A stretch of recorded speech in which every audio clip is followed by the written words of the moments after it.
귀한 찬양 감사드립니다.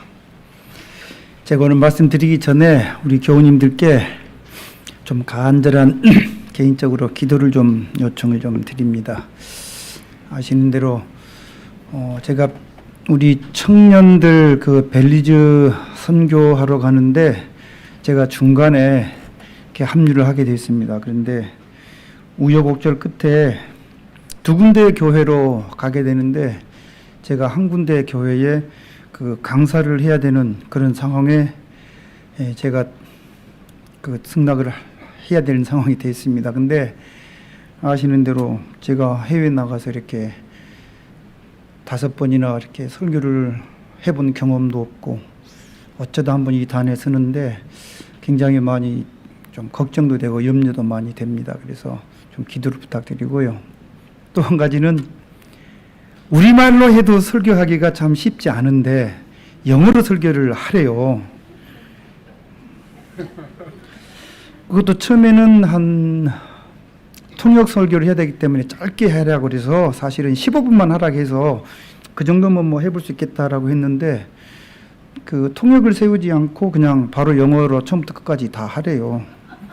그래서 시간이 30분 넘기지 말라고 했는데 사실은 지난 한 달 동안 굉장히 부담감을 가지고 준비를 하고 있습니다. 그래서 혹시 생각나실 때 좀 방언의 역사가 좀 일어나도록 제가 생활 영어나 하지 그렇게 하나님의 기별을 온전하게 증거할 만한 그런 인물은 못 됩니다. 그래서 좀 구레네 시몬처럼 억지로 진 십자가가 그에게 축복이 되었던 것처럼 그런 마음으로 사실은 준비하고 있습니다. 기도를 좀 부탁드리겠습니다.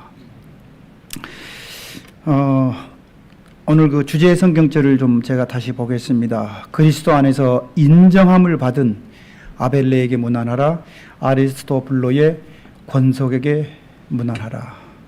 로마서 16장에는 로마서는 우리 사도 바울이 그 로마에 있는 우리 성도들에게 보낸 편지 아닙니까? 근데 이 16장에는 바울이 칭찬하며 사랑하던 사람들 22명의 이름이 나옵니다. 근데 이 사람들은 이 사도 바울과 함께 동역을 했거나 또는 그 초대교회 당시에 또 지도자들이거나 아니면 아주 선한 영적 영향력을 그렇게 나누었던 아마 그런 믿음의 그 사람들이었을 것으로 우리가 또 알고 있고 생각이 됩니다. 근데 이 바울이 문안하라고 한 이 22명 가운데 상당수는 우리에게 전혀 알려진 정보가 없는 사람들이 많습니다. 저희가 방금 읽은 이 로마서 16장 이 10절에는 아벨레가 나오고 아리스도 블로가 나옵니다. 이 중에서 저는 특별히 이 아리스도 블로라는 사람에 좀 초점을 맞추고 어떻게 해서 이 사람이 성경에 기록되는 인물이 되었으며 또 사도 바울에 의해서 로마 이 성도들에게 문안을 좀 부탁할 만큼 그러한 귀한 인물이 되었는가 그 얘기를 좀 살펴보고자 합니다. 그래서 오늘의 말씀의 제목이 유대인의 왕 2입니다. 기억하시는지 모르지만 금년 초에 유대인의 왕이라고 해서 제가 한번 말씀을 드렸고요. 오늘은 그 두 번째로 이어서 유대인의 왕 2인데 이 아리스토블로의 선택과 축복이다라는 이런 부제목으로 도대체 이 아리스토블로가 누구였으며 그가 어떤 선택을 했으며 또 그 선택이 그에게 어떠한 축복이 되었고 오늘 하나님께서 우리 모두에게 말씀을 주시는가 한번 살펴보도록 하겠습니다. 우선 이 아리스토블로를 우리가 알기 위해서는 유대의 역사와 또 이 아리스토블로 조상의 뿌리를 우리가 먼저 좀 이해를 해야 됩니다. 우리가 잘 아시는 대로 이제 유대는 헬라 제국 시대에 들어와 가지고 이 북방에 시리아와의 그 싸움을 하게 되는데 성전을 완전히 이 모독하는 그 사건이 생기자 이 마카비에 의해서 이 마카비 전쟁, 마카비 종교 혁명, 하여튼 마카비 전쟁을 통해서 정치적으로나 종교적으로 완전히 속박에서 벗어나는 짧은 100년간의 이 독립시대를 구가하게 됩니다. 그리고 이 마카비 형제들에 의해서 하나의 새로운 왕조가 형성이 되는데 혹시 기억하십니까? 이 왕조를 무슨 왕조라 그랬죠? 하스몬 왕조라고 합니다. 우리 아시는 대로 유대가 사울과 그 다음에 다윗과 솔로몬에 의해서 통일 왕국 시대를 이루다가 그 다음에 북방 이스라엘과 남방 유다로 또 왕들이 통치하는 왕조 시대가 이어지다가 바벨론에서 명맥이 몇백 년 동안 끊어졌잖아요. 근데 드디어 이 마카비 혁명에 의해서 이 하스몬 왕조가 이루어집니다. 이 하스몬 제가 얘기 많이 하는데 이 하스몬 왕조를 좀 기억해 주시기 바랍니다. 근데 이 하스몬 왕조가 이제 저물어 가던 무렵에 이 왕의 자리를 놓고 이 형제가 아닌 이 힐카누스 2세와 이 아리스토블로 2세가 있는데 이 두 사람이 형제 간에 극심한 이 왕권 싸움, 권력 투쟁이 벌어지게 됩니다. 그런데도 왕권은 이 하스몬 왕과 이 두 형제에게 넘어가지 않고 엉뚱하게 누구에게 넘어가게 돼요? 로마에게 넘어가게 됩니다. 그런데 이때 나라가 로마에게 다시 식민 지배를 당하게 될 때 로마에 의해서 이 유대 나라를 누가 통치를 하게 되냐 하면은 그 당시 로마 유대 바로 아래쪽에 보면은 이두메라는 에돔 족속이라고 하는 이 작은 나라가 있는데 이때 이 이두메가 유대에 뭐였냐 하면은 식민지였어요. 근데 그 유대의 식민지에 총독을 누가 임명하냐면은 히르카누스 2세가 이 안티파트라는 사람한테 임명을 하는데 이 안티파트라는 사람이 두 형제의 싸움에 자기는 총독이고 그 다음에 로마가 세력을 굉장히 키우고 있는 그 틈바구니에서 별명이 여우예요.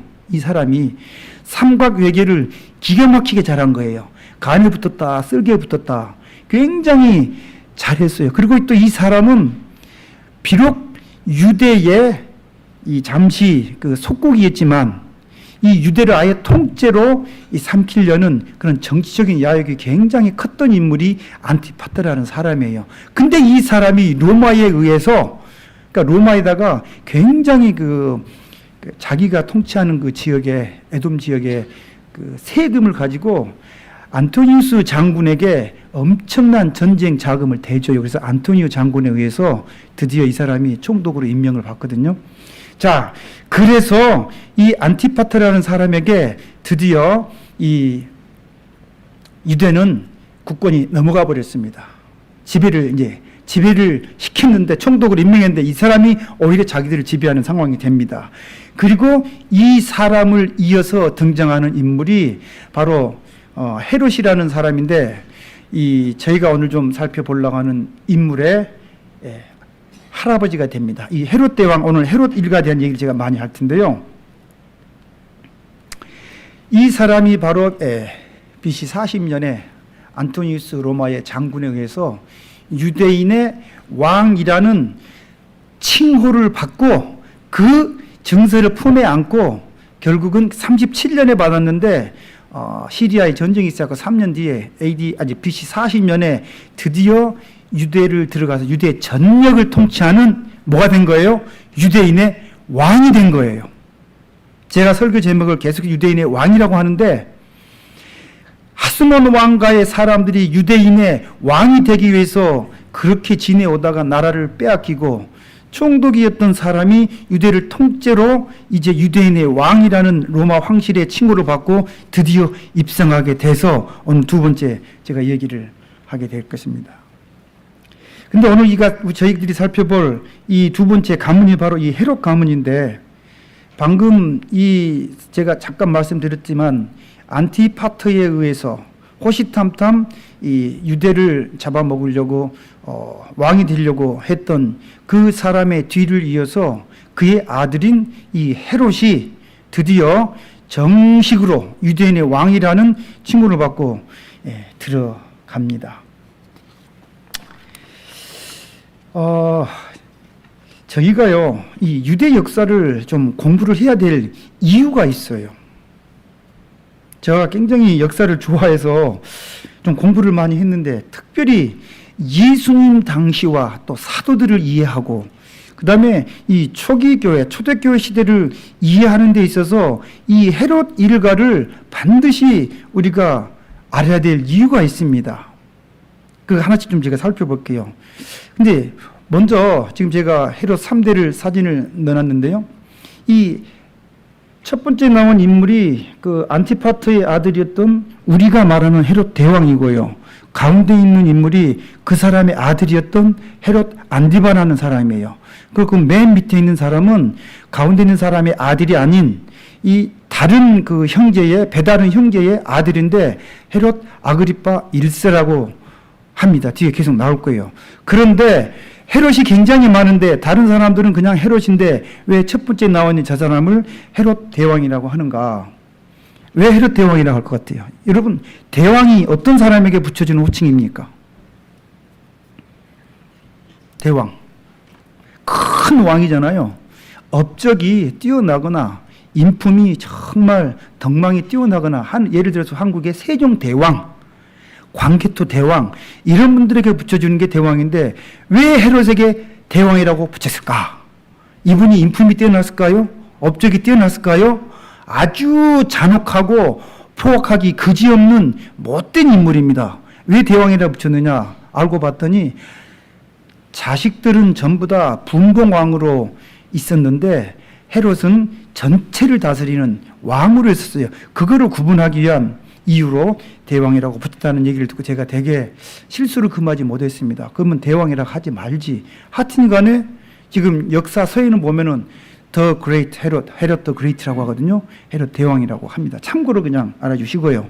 그러면 헤롯은 유대의 땅 전체를 다스리는 유대인의 왕이어서 대왕이라고 붙여졌는데 나머지 아들들은 우리가 성경에 나와 있는 대로 분봉왕이었어요. 분봉왕이 뭐냐 하면은 한국으로 이해하기 쉽게 하면은 예를 들어서 뭐 경상도, 전라도, 경기도, 충청도를 담당하는 도지사라든지 어느 특별 지역을 관리하는 시장이나 군수 이 정도 급이에요. 그게 분봉왕이고 버금왕이라고 합니다. 영주격이고 우리가 지금 말씀한 헤롯 대왕은 유대 전역을 다스렸기 때문에 헤롯 대왕 이렇게 구분해 준다고 하는 것입니다. 어찌됐든 간에 이 헤롯은 유대인 출신이 아니고 유대 아래쪽에 있는 이두메 에돔 족속 출신이었기 때문에 이민족 사람이 그 나라에 와서 유대에 와서 왕 노릇을 하려고 하니까 항상 따라다니는 게 뭐예요? 정통성의 문제입니다. 그래서 민족적 자존심이 유대인들은 굉장히 강하잖아요. 그래서 민족적 자존심이 강한 이 유대인들에게 왕으로서 인정을 받고 나라가 평안하게 통치를 하기 위해서 늘 이 유대인의 환심을 사기 위한 정책을 많이 만들어요.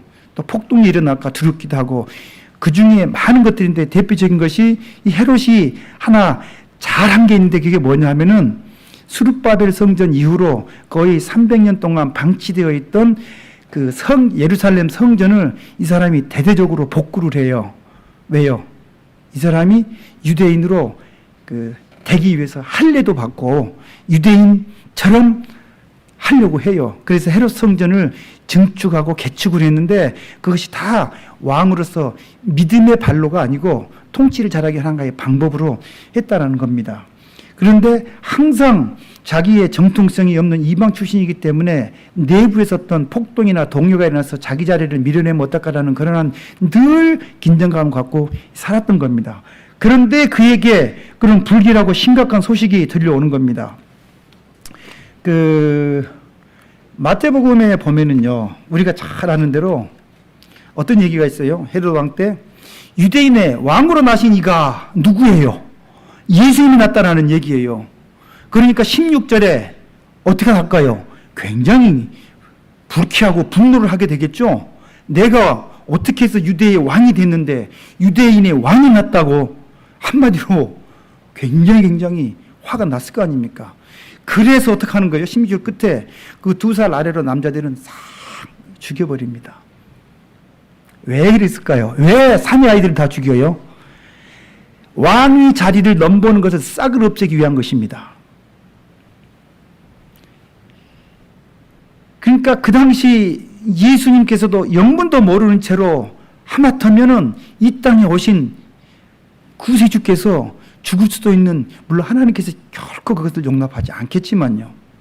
근데 그 당시 죄 없던 많은 어린 사내 아이들이 얼마나 많이 희생을 당해서 이렇게 사라졌겠습니까? 이처럼 이 헤롯 일가에게 있어서, 헤롯에게 있어서 유대인의 왕이라는 타이틀은 얼마나 큰 의미가 있고 무엇과도 바꿀 수 없는 귀한 존재 그 자체였습니다.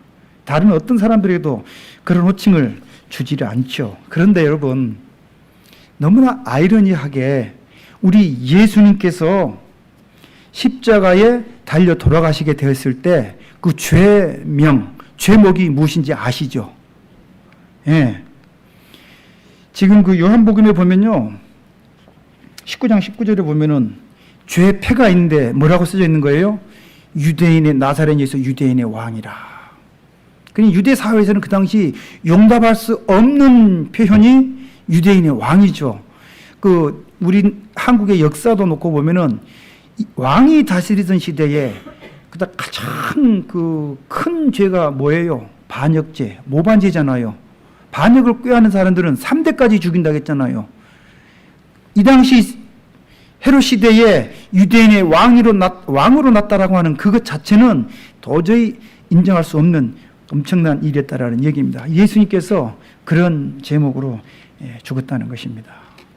자, 그런데 이 헤롯 대왕의 뒤를 이어서 그의 자녀들이 자, 성경에 어떻게 등장하고 그 성경에 등장하는 헤롯 일가와 예수님과 그 다음에 초기 사도들과 초기 교회와 어떠한 관계가 있는가, 이게 중요한 거잖아요. 그걸 간략하게 좀 살펴보도록 하겠습니다. 지금 제가 말씀드리고 있는 이 헤롯 일가의 조상이 아까 누구라 그랬습니까? 헤롯의 아버지가 누구라고요? 성이 안시예요. 티파터. 안티파터예요, 안티파터. 근데 이 사람의 이름이 성경에 나와요. 볼까요? 제가 그 유대 역사에 막 공부하면서 놀라운 사실들에 제가 막 너무너무 신나고 재밌는 거예요. 지금 여기 보면요, 사도행전 23장 31절에 보병이 명을 받은 대로 밤에 바울을 데리고 안디바드리에 이르러. 이 안디바드리에 이르러 장소거든, 지명이거든요. 근데 이 안디바드리가 어디냐 하면은요, 유대 지역에, 유대 뭐 갈릴리, 사마리아 많이 있는데 유대의 한 작은 지방 도시 이름입니다. 그래서 헤롯 대왕이 자기 아버지 이 안티파터를 자기에게 왕을 만들어 주신 아버지에 대한 감사함이 넘쳤나 봐요. 그 아버지를 기념하기 위해서 BC 9년에 건설한 도시 이름이 안디바드리입니다. 예루살렘에서 약 64km 정도 떨어진 그 거리에 있습니다. 그래서 아예 아버지에 대한 감사의 표시로 비석 정도를 세우는 것이 아니라 도시 하나를 만들어서 아버지 이름이라고 붙여놓습니다. 우리 북한에 가면요, 그 김정수 군이라고 있어요. 군 이름이 김정수 군이요. 누구 이름인 줄 아세요? 김정일의 엄마, 김일성의 아내 이름을 따서 김정수 군이라고 시켰어요. 여러분, 그 김일성이 죽게 되면은 김정일이 아버지를 금두산 궁전에 모셔놓고 털 가서 참배하지 않습니까? 김정일이 죽자 김정은이가 어떻게 해요? 할아버지하고 아버지 묘소에 가서 극진히 모시지 않습니까?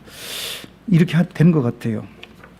자, 어찌됐건 간에 저는 잠시 이제 헤롯 그 왕가를 좀 설명을 좀 드리려고 하는데요. 이 헤롯 왕에게 있어서는 헤롯 대왕이라고 얘기할게요. 헤롯 대왕에게는 그 아내들이 10명 정도 있었다 그래요. 10명 정도 있었는데 왜 이렇게 많은 아내들을 두게 됐는가? 정통성이 없으니까. 자기가 정치를 하려면 정치적으로 사회적으로 안정이 돼야 돼요. 그러려면은 유대 사회에 많은 혼맥들을 만들어야 돼요. 그러니까 정략 결혼이죠. 그래서 좋은 집안의 가문들과 결혼을 하게 되는데 10명의 아내를 두게 됩니다. 이 중에서 저희가 그냥 대표적인 몇 가정만 좀 소개를 합니다. 마이크가 있는데요. 제가 조금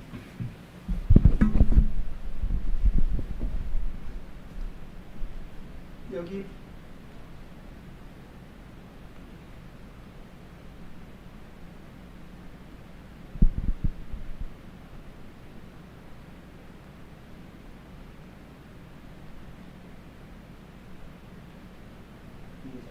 죄송합니다. 그냥 설명을 드릴게요. 보면은 중간에 미리암내 원이라고 되어 있습니다. 미리암내 원, 미리암이라고 하죠. 이 안에는 아까 제가 말씀드린 유대 정통 하스모니아 왕조의 정통의 딸입니다. 그 힐카누스 2세의 딸이라고 해요. 그 사람의 아내가 있고요. 그 다음에 또 옆에 보면 또 다른 미리암네 2가 있습니다. 거기가 아내가 있고요. 그 다음에 사마리아 출신 말타게, 말티스라고 합니다. 이런 아내가 있고요. 그 다음에 예루살렘 출신 클레오파트라가 있습니다. 그런데 처음에 지금 살펴본 미리암네 1에게는 알렉산더와 아리스토블루스라는 아들이 있고요. 미리암네 2에게는 빌립 1세라는 아들이 있고, 그 다음에 사마리아 사람 말타게, 말타스의 아들이 아켈라우스 헤롯 안디바가 있습니다. 그리고 마지막에 클레오파트라에게는 빌립 2세라는 아들이 있습니다. 이 중에서 분봉왕으로 활동했던 사람들이 누구냐 하면은 아켈라우스, 아켈라오라고 합니다. 성경에 아켈라오, 헤롯 안디바, 빌립 2세가 분봉왕으로 신약 성경에 기록이 되고 있습니다. 그 다음에 그 미리암네의 아들 중에 아리스토블루스가 있어요. 그 밑으로 내려보면은 헤롯 아그리빠가 보이고 제가 빨간 테두리가 있는 아리스토블루스가 있습니다. 오늘의 주인공입니다. 그 다음에 헤로디아가 있어요. 헤로디아. 그러니까 헤롯 대왕의 손주가 누구냐면은 헤롯 아그리빠, 그 다음에 아리스토블루스, 헤로디아가 있어요. 그리고 이 손주의 밑에 헤로디아의 딸이 하나 있는데 살로메, 이건 헤롯 대왕으로 보면은 증손이 되겠죠. 자, 그런데 이게 이제 헤롯 대왕의 가문인데 이 헤롯 대왕과 그 자녀들이 유대인의 왕의 자리를 놓고 어떠한 각축을 벌이는가, 정말 제가 한번 좀 말씀을 드려볼게요. 지금 도표상에 보면은 오른쪽 맨 위에 보면은 초록색으로 선이 되어 있습니다. 헤롯에 의해 죽은 사람들이 초록색으로 남편 요셉 등등등 있는데 중요한 사람 몇 사람만 잠깐 빼볼게요. 헤롯이 유대 정통 하스모니아 왕가의 딸인 미리암네하고 그 다음에요 아들인 알렉산더하고 아리스토블루스를 죽여버립니다. 자기 아내와 두 아들을. 이유는 딱 하나예요. 자기 권력을 넘본다는 이유 때문에. 자, 보세요. 아내가 많고 아들이 많다라는 얘기는 왕의 자리는 하나밖에 없는데 수많은 아내들과 자식들이 왕권을 놓고 얼마나 암투가 심했겠어요. 그 중에 하나 이 미리암네가 그래도 우리 가문은 어떤 가문인데 유대는 우리 아들들이 이어받아야지 하다가 단칼에 갔습니다. 이 권력을 앞에 두고는 아내도 자식도 무자비하게 죽였던 사람이 누구예요? 헤롯 대왕입니다. 두 번째요. 헤롯 대왕의 손주인 그 헤로디아스가 있어요. 손녀. 헤로디아가 아리스토블루스의 여동생인데 우리가 성경에 나왔는 헤로디아는 누구의 아내였냐 하면은 처음에 빌립 1세 또 다른 미리암네 2의 딸인 아들인 그 빌립 1세하고 결혼을 해요. 근데 둘의 관계가 어떤 관계냐면은 배다른 작은 아버지와 조카 관계예요. 이 결혼도 납득이 안 되는데 이 헤로디아가 여자인데도 얼마나 권력욕에 유대인의 왕의 자리를 놓고 이에 좀 미쳐 있었냐면은 빌립 1세는 분봉왕도 못 되고 비실비실해. 그러니까 삼촌인 남편하고 뭐 해요? 이혼을 하고 그 다음에 누구하고 결혼을 해요?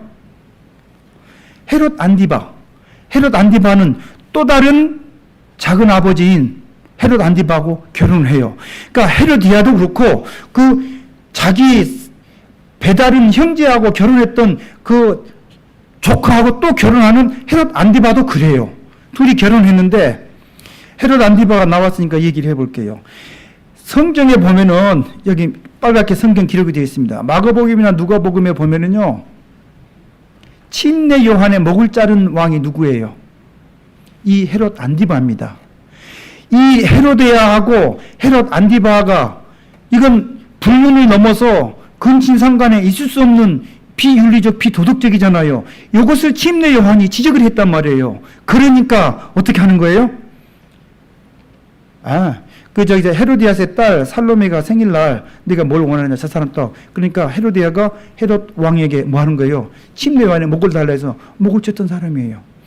아버지도 잔인했지만 아들 헤롯도 이렇게 잔인했습니다. 잔인한 뿐만 아니라 비윤리적, 비도덕적, 비신앙적 이런 가문이 누구 가문이에요? 헤롯 가문이라는 거예요. 더 과거는요, 이 헤로디아의 딸 살로메가 있어요. 이제는 이 살로메가 누구하고 결혼해요? 할아버지하고.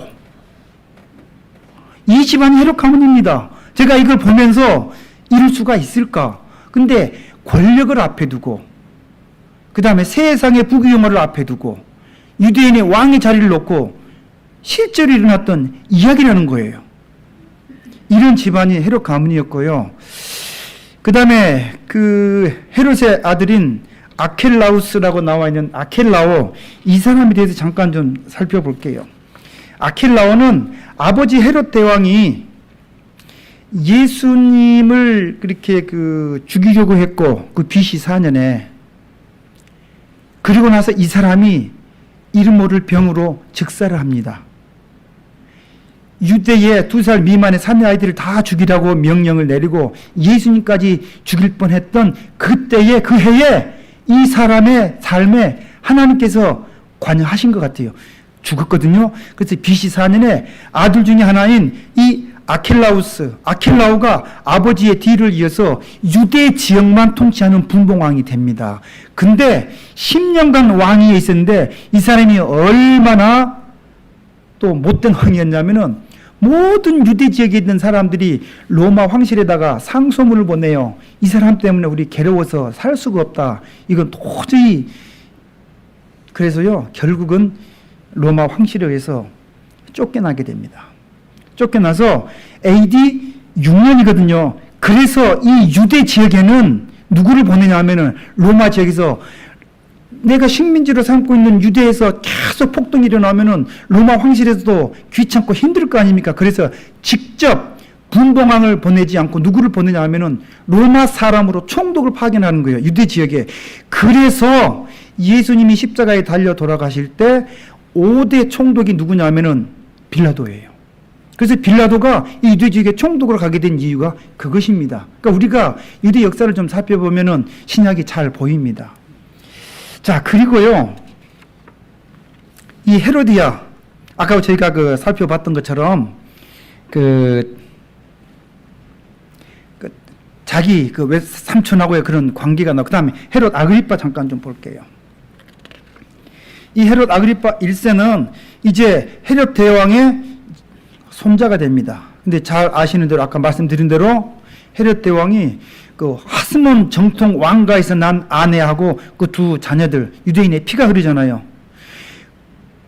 자식들을 죽여버리고 이 손주들을 되게 기여했다고 그 기록은 되어 있더라고요. 그래서 이 손주들은 유대에 놔두지 않고 어디로 보내냐면은 로마의 지배를 받고 있던 로마로 보내서 그곳에서 살게 해줍니다.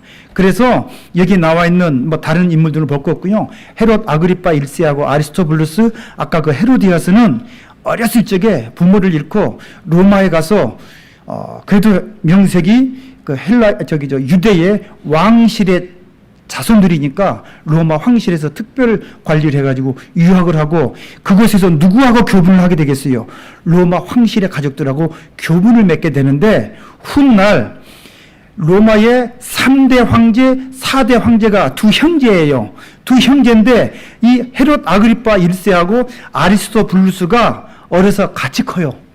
그래서 둘도 없이 친한 친구 사이가 되는 것입니다. 자, 그런데 유대에 이제 쫓겨나가고 작은 아버지들이 분봉왕으로 밀려가 있고, 그런데 이 헤롯 아그리빠 1세가요, 자기 친구인 잠깐 이걸 좀 볼게요. 로마 황제 계보를 좀 보면요, 3대가 칼리굴라 가이우스라고 합니다. 그 다음에 4대가 클라우디우스 황제라고 해요.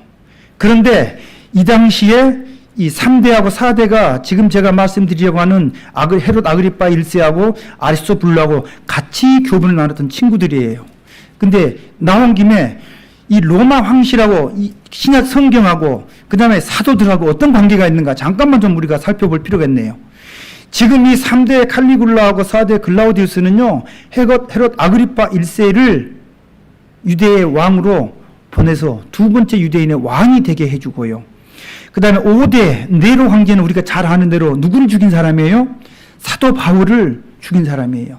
쭉 내려가면은요, 9대 때 가면은 AD 63년에 유대인들이 로마의 폭정과 그 다음에 그 세금을 너무 많이 걷어가니까 너무너무 고통스러워가지고 농민들을 중심으로 민중 봉기가 일어나거든요. 그때 이 사람들을 진압하기 위한 진압 사령관이 누구였냐면은 이 우리가 잘 알고 있는 예루살렘을 무너뜨렸던 티토스 장군, 타이트스 장군, 이 사람이 아버지인 베스파시아누스라는 장군인데 이 사람이 AD 70년에 예루살렘을 공격해서 함락시키기 직전에 로마 황제가 갑자기 죽게 되자 전쟁에 참가하다가 바로 로마로 가서 뭐가 되는 사람이에요? 황제가 됐던 사람이 이 9대 베스파시아누스 황제예요.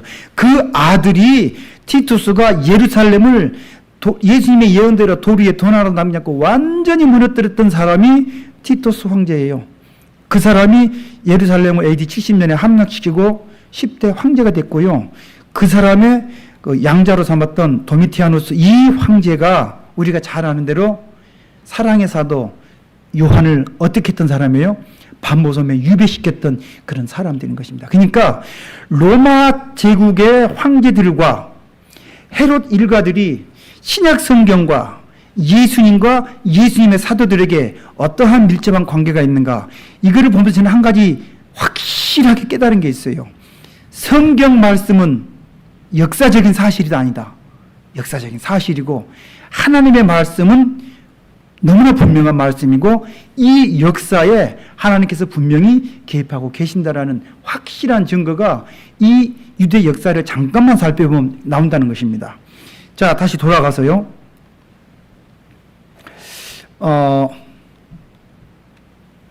이 헤롯 아그리파 1세가 어떻게 해서 황제가 되냐면, 유대인의 왕으로 두 번째 그 칭호를 받게 되냐면은 지금 헤롯 안디바가요, 그 갈릴리 베레아의 분봉왕으로 있다가 이 분봉왕으로 있던 헤롯의 아들들이 호시탐탐 자기 아버지처럼 전체 유대를 통치하는 유대인의 왕이 되고 싶은 그런 욕망에 가득 찬 사람들이에요. 그런데 헤롯 아그리파 이 손자, 이 사람도 그 아버지의 피가 넘치는 사람이에요. 이 사람하고 로마 황실과의 관계가 좋기 때문에 결국은 헤롯 안디바, 자기 작은 아버지를 어떻게 하는 거야? 로마 황실에 쑤셔가지고 실각을 시키고 그야말로 이제 유대 전역에는 이제 새로운 왕이 하나 있어야 되는데, 보세요. 이 헤롯 아그리파 1세가 아까 칼리굴라 이 황제가 옹립이 되는데 결정적인 역할을 합니다. 시간이 많지 않기 때문에 그 얘기만 할게요. 결정적인 역할을 해서 황제가 되자마자 자기 친구를 비어있는 유대 땅에 뭘로 보내는 거예요?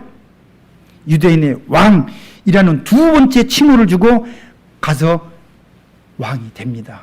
근데 이 사람이 가서 몇 년간 왕을 했느냐? 짧은 3년밖에 안 했어요. 이 사람이 죽게 되는데 어떻게 해서 죽게 되느냐? 성경에 나옵니다.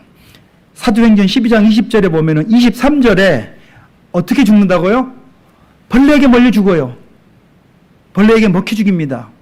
잠깐만 우리가 이 얘기를 하면요, 잘 아시겠지만 헤롯 대왕하고요, 자기 할아버지 헤롯 대왕하고 예루살렘 북쪽 바닷가 쪽에 두로와 시돈 지역 사람들과의 관계가 굉장히 나빠요. 견혼지간이에요. 그런데 이 두로와 시돈 지방에는 곡물이 많지 않아 가지고 유대 땅에서 나는 곡물을 항상 사다가 먹어야만 돼. 그런데 그쪽은 항상 총독이었기 때문에 문제가 없었는데 이제는 유대 사람이 와가지고 아그리파 1세가 왕으로 딱 와놓으니까 할아버지 헤롯하고 자기들과의 관계를 알기 때문에 이 사람들은 자기들이 또 왕이기 때문에 관계가 좋아야 되겠죠.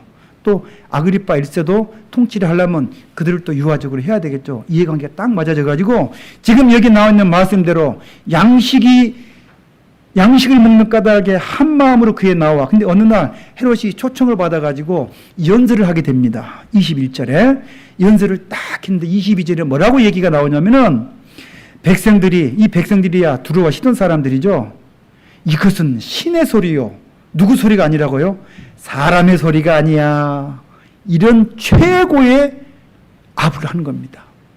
그러니까 이 헤롯 아그리파 1세는 자기와 사이가 안 좋았던 사람들한테 최고의 칭찬을 받으니까 우쭐했던 거죠. 그래서 23절에 헤롯이 자기가 받은 이 영광을 하나님께 돌리지 아니하므로 주의 사자가 하나님께서 이 사람의 삶에도 또 관여하는 것이에요. 벌레를 먹여 죽게 만들었습니다. 그런데 이 사람이 왜 이렇게 벌레에 먹여서 죽는 비참함을 맛보느냐? 성경에 나오는 역사, 세상의 역사는 큰 교훈이 하나 있는데 제가 지난번에 말씀드린 대로 안티오쿠스 4세 에피파네스가 그렇게 유대 성전을 괴롭히고 나서 마카비에 의해서 성전이 회복이 되잖아요. 그때 그 사람이 급사해서 죽어요. 아까 말씀드린 것처럼 헤롯 대왕도 어린 예수님을 죽이려고 했다가 그 해에 죽었습니다. 그의 손주 헤롯 아그리파 1세는 성경에 죽음이 기록이 되어 있어요. 벌레에 먹여 죽는 정말 비참하게 죽었습니다. 이유가 뭔지 아세요? 하나님께 영광을 돌리지 아니함으로 주의 사자가 쳤다라고 했는데 이런 말씀이 나와 있습니다. 사도행전 12장에 볼게요. 그때에 헤롯 왕이 손을 들어 교회 중에서 몇 사람을 해하여 2절에 누구를 죽이는 거예요? 예수님 제자 야고보를 죽였습니다. 3절에 보면은 누구도 죽이려고 해요? 유대인들이 되게 좋아해. 야고보를 없애니까 베드로를 죽이려고 해요.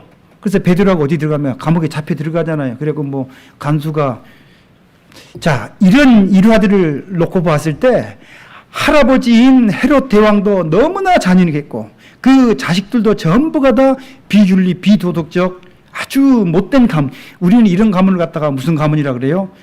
콩가루 집안이다 그러죠. 그렇지 않습니까? 아들인 그다음에 손주도 할아버지의 피를 이어받으고 너무나 잔인하게 하나님의 사람들을 핍박하고 괴롭히는 것입니다. 하나님께서 이렇게 하나님의 백성들을 힘들게 할 때 결코 우리가 당하는 핍박이나 어려움을 우리가 두려워할 이유가 하나도 없습니다. 왜요? 우리 삶에 하나님이 늘 함께 하시고 이렇게 악한 사람들에게 하나님은 함께 하셨다는 얘기를 성경 통해서 확인하는 것입니다.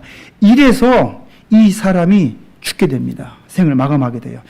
그러면 여기 보시는 대로 헤롯 대왕은 예수님을 죽이려고 했고 그 다음에 또 다른 아들은 침례 요한을 죽였습니다. 그 다음에 손주는 야고보를 죽였습니다. 이것이 헤롯 집안입니다. 다시 헤롯 대왕으로 좀 돌아와서요. 거의 마무리돼 갑니다. 이번에는 보세요. 헤롯 아그리파 1세하고 그 다음에 아리스토블루스는 제가 오늘 말씀하려는 이 아리스토블루스는 형제입니다. 자기 형이 3년 만에 딱 죽었어요. 그리고 로마의 황제들은 형하고도 친구지만 나하고도 친구야. 그러면 아리스토블루가 사도 바울에 의해서 기록된 아리스토블루가 유대인의 왕이 되고자 하는 마음만 있었다면 돼요, 안 돼요? 최우선순위죠. 근데 이 아리스토블루스 옆에 보면요, 그 헤롯 아그리파 1세에게는 아들이 있었는데 아그리파 세컨이 있습니다. 나이 17살이고 자질이 안 된다 해가지고 로마에서 아주 북쪽의 작은 지역에 한직으로 보내고요. 이 사람을 아리스토블루를 유대인의 왕으로 보내려고 했겠죠. 세 번째로. 이 사람은요, 로마에서 유학한 임제입니다. 하스모 왕가의 혈통을 이어받은 정통 유대인이 피가 흐르고 있어요. 로마 황제들과 어린 시절부터 막역한 친구 사이입니다. 원하기만 하면은 유대인의 왕이 될 수 있는 절호의 찬수예요. 온갖 부귀 영화를 다 누릴 수 있는 아주 모든 조건을 다 갖고 있는 사람이에요. 그런데 성경에 아리스토블루가 유대인의 왕이었다, 예수 믿는 사람들을 핍박했다라는 기록이 유대 역사에 성경에 전혀 없습니다. 그런데 사도 바울에 의해서 로마서 16장 10절에 누구에게 문안하라고요? 인정함을 받은 아리스토블로 권속에게 문안하라. 그는 왕의 자리를 탐내지 않았습니다. 자, 지금까지 뭐 여러 가지 어려운 얘기 제가 많이 들었는데 이렇게 정리를 할게요. 제가 지금 이 얘기 드리려고 길게 얘기를 했던 겁니다. 유대의 하스몬 왕가, 제가 말씀드렸던 대로 마따디아 제사장에 의해서 그 아들들이 마카비 형제들이 거룩한 전쟁을 펼치는 거였어요. 시리아의 안디오쿠스 4세 에피파네스에 의해서 하나님의 성전이 완전히 더럽혀지는 것을 싹 일수하고 거룩하게 성전을 회복을 했어요. 그래서 왕이 되는 축복을 받았어요. 그러나 결국에 그 모든 영광을 자기들의 개인적인 삶에 두고 형제들끼리, 집안 사람들끼리 자리를 놓고 싸우다가 패가 망신했잖아요.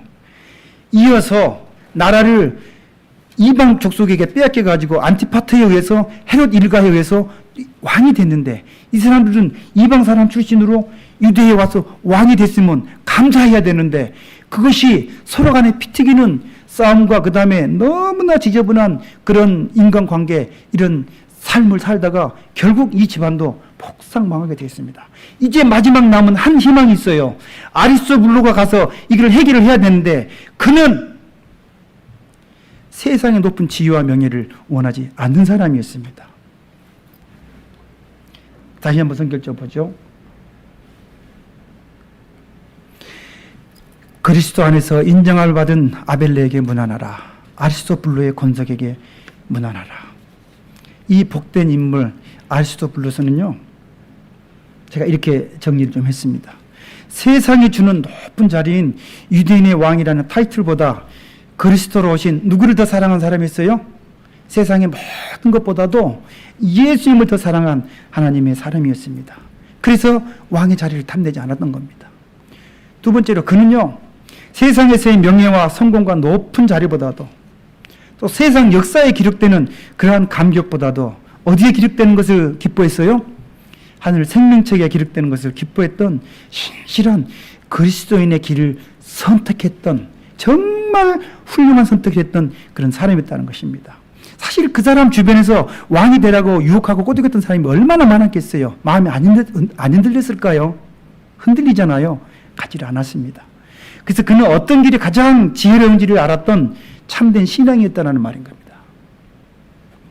그는 삶의 가장 귀한 가치를 정확히 알고 있었던 사람인 것입니다. 근데 사실 우리가 살고 있는 지금 이 세상은 이 헤롯 일가처럼 살려고 발버둥치는 사람들이 정말 많습니다. 제가 개인적으로 정말 고백하지만 평통활동한다고 사는간 그쪽을 좀 기웃기웃 해봤어요. 똑같습니다. 이 별것도 아닌 건데 그 자리 차지하려고 서로 막 뭐하고, 축소판입니다. 세상은 똑같아요, 이치가. 제가 그거를 보면서 정말 많은 걸 깨달았습니다. 세상은 똑같다는 거예요. 작은 일에도 우쭐 대고 교만하여 모든 영광을 스스로 취하기를 바라는 사람들이 너무나 많은 세상이라는 겁니다. 우리가 믿음 안에서도 교회 안에서도 내가 가진 직분이나 위치가 무엇이든지 간에 내가 이룬 이 모든 것들로 내 스스로가 얄팍하게라도 높임을 받고자 한다면 그는 또 다른 아그리파 1세가 될 수 있다는 것을 깨닫는 겁니다. 근데 이 아리스토블로는 바울처럼 정말 겸손하게, 아까 우리 집사님이 말씀하셨는데, 예수를 아는 것이 가장 귀한 가치인 것을 알았습니다. 그래서 이 땅의 모든 것들을 다 배설물로 여길 줄 아는 진정한 그리스도인의 삶을 그가 살았다는 것입니다. 그리고 이 사람에게는 한 가지 더 축복을 하나님께서 베풀어 주는데, 누구에게 문안하라 그랬어요? 아리스토블로 한 사람에게만 얘기한 게 아니에요. 아리스토블로가 속한 아리스토블로의 권석에게 문안하라 그랬어요. 권석이 뭡니까? 권석. 한 집에서 거느리고 사는 모든 식구를 말하는 것입니다. 그러니까 아리스토의 권석, 우리가 이렇게 얘기를 하잖아요. 예를 들어서 요새 제일 잘 나오는 우리나라 축구 선수 누가 있어요? 손흥민이 아버지를 얘기할 때 누구라고 얘기를 해요? 손흥민의 아버지. 손흥민도 훌륭하지만 이렇게 훌륭하게 키운 누구도, 손흥민의 아버지도 훌륭하다는 거예요. 아리스토블루의 권속이라는 말은 이 정도로 아리스토블루뿐만 아니라 그 집안 사람들이 전부 다 사도 바울에게 있어서는 어떤 사람들이었다는 거예요. 믿음의 선한 영향력을 행사하는 정말 복된 가족이 있다는 것입니다. 우리의 기도 제목 중에 내 자신의 영혼뿐만 아니라 우리 가족이, 우리 집안이 믿음 안에 굳게 서야 할 이유가 아리스토블루의 삶을 통해서 우리가 배우는 겁니다. 사랑하는 우리 모든 우리 교우 여러분, 오늘은 청년들이 다 가고 어른들만 남아 계시는데 정말 우리가 이 세상에 살면서 꼭 깨달을 이것입니다. 이 세상의 헛된 욕망이나 이 부질없는 것들에 우리의 마음을 두거나 허탄한 것들에 우리의 시선을 돌리지 않게 되기 바랍니다. 우리는 믿음 생활하면서도요, 아까 우리 집사님 그런 간증을 하셨는데 그러면서도 우리 마음 한구석에는 뭐가 있어요? 이 세상에서 좀 잘 되고 싶고 이 세상에서 좀 막 누리고 싶고 그런 마음이 강해요. 결정적인 순간에 에이 그래도 교회는 담이 하지 뭐. 사도 바울이 아리스토블루를 성경에다가 넣은 이유는 아리스토블루가 이런 삶을 살았던 것입니다. 이 세상의 헛된 욕망이나 부질없는 것들에 마음을 전혀 두지 않았습니다. 왕이 될 수 있는 데다 하지 않았습니다. 시선을 누구에게 돌린 거예요? 예수께 돌렸다는 것입니다. 그래서 뭐라고 말씀하는 거예요? 그리스도 안에서 인정함을 받았다는 거예요. 인정이란 말은요, 오늘 찾아보면요, 시험을 거쳐서 통과했다라는 뜻이거든요. 이 사람은 시험해 보니까 예수님께서도 아브라함을 시험해 봤잖아요. 믿음이 얼마나 있는지, 이삭을 바치는지 안 바치는지. 그리스도 안에서 인정함을 받은 이 아리스토블루, 이런 가장 복된 이런 평가를 받은 사람이 이 사람이었다는 것입니다. 비록 그의 집안은 정말로 세속적이고 그냥 잔인하고 그런 집안이었지만 그러한 집안 가운데 하나님께서 은혜를 베푸셔서 이런 아리스토블루를 우리에게 주셨다는 것입니다. 저는 이 아리스토블루의 삶의 교훈을 보면서 우리가 이 땅에서 잘 되는 것도 중요하지만 진짜 하늘을 소망으로 안고 살아가는 우리 모두가 되기를 진정으로 바랍니다. 그래서 우리의 삶의 목적이 이 땅이 진짜 아니고 영원한 하늘, 예수님의 재림을 소망으로 사는 그러한 우리 모든 믿음의 길이 되기를 바라면서 말씀을 마치겠습니다. 아멘.